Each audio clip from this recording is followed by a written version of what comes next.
Hi friends, কেমন আছেন? আশা করি সবাই ভালো আছেন। শিল্পী রান্নাবাটি চ্যানেলে আপনাদের স্বাগত জানিয়ে আজকে আমি আপনাদের সঙ্গে শেয়ার করছি শীতকালের খুব জনপ্রিয় একটা রেসিপি, পালং পনির। পালং পনির বানানোর জন্য বাড়িতে থাকা বেশ কিছু উপকরণ দিয়েই হয়ে যাবে। তো আপনারা ভিডিওটা দেখুন, আর আপনাদের কাছে অনুরোধ, যদি ভিডিওটা ভালো লেগে থাকে তাহলে অবশ্যই একটা লাইক করবেন। তো দেখুন, প্রথমে আমি কিছু পনির টুকরো করে কেটে নিয়েছি আর সেটাকে সর্ষের তেল দিয়ে কড়াইয়ে ভাজতে দিচ্ছি। ভাজা হয়ে গেলে আমি পনিরটা একটু বাটিতে জল নিয়েছি, তার মধ্যে তুলে দেব। এরপর কড়াইয়ে সর্ষের তেল দিয়ে 1 চামচ জিরে এবং একটা শুকনো লঙ্কার ফোড়ন দিয়ে পেঁয়াজ কুচি দিয়ে দিচ্ছি। পেঁয়াজ কুচি দিয়ে একটু নাড়াচাড়া করতে হবে। এরপর পেঁয়াজ একটু ভাজা হয়ে গেলে আদা রসুন বাটা দিয়ে দিতে হবে। এরপর দিয়ে দিলাম সামান্য হলুদ গুঁড়ো, জিরে ধনের গুঁড়ো আর পরিমাণ মতো নুন, আর 1 চিমটে দিয়ে দিলাম চিনি, 1/2 চামচের মতো। এটার স্বাদটা ব্যালেন্স করবে। এরপর এই সমস্ত মশলা খুব ভালোভাবে একটু কষিয়ে নিতে হবে। আর প্রয়োজন হলে আলাদা করে জল দেওয়ার দরকার নেই। পনিরটা যে জলে আপনারা ভিজিয়ে রাখবেন সেই জলটাই দেবেন।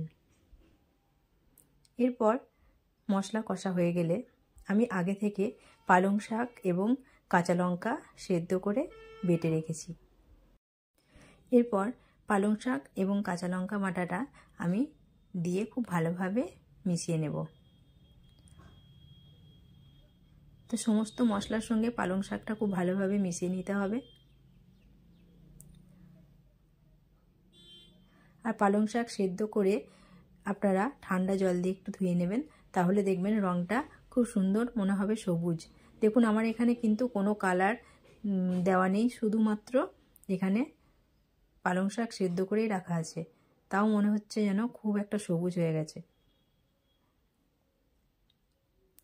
এরপর এর মধ্যে আমি দিয়ে দিলাম সামান্য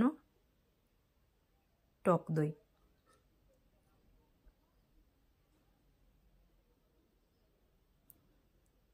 এরপর খুব ভালোভাবে এটাকে আরও একটু কষিয়ে নিতে হবে।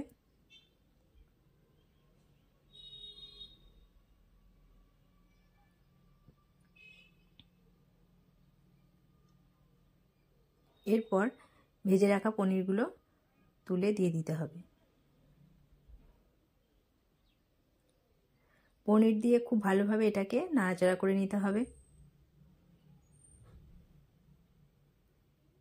পনিরের মধ্যে যখন মশলাটা ঢুকে যাবে, একটা থকথকে ভাব চলে আসবে, তখন আপনারা বুঝে নেবেন আপনাদের পালং পনির রেডি। তো দেখুন, এখানে পালং পনির একদম পুরো রেডি। এরপর আপনাদের একটু দেখিয়ে দেব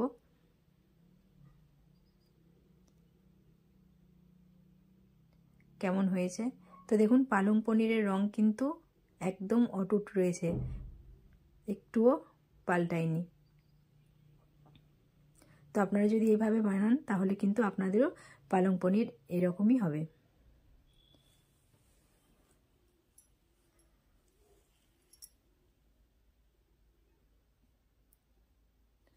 তো দেখুন, খুব সুন্দর একটা হয়ে গেছে। এরপর আমি আপনাদের প্লেটে তুলে দেখিয়ে দেব।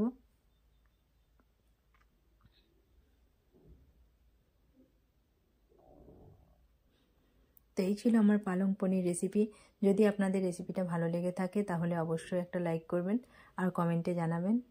আর যদি চ্যানেলটা সাবস্ক্রাইব করা না থাকে অবশ্যই আপনাদের কাছে অনুরোধ, চ্যানেলটা সাবস্ক্রাইব করে নেবেন।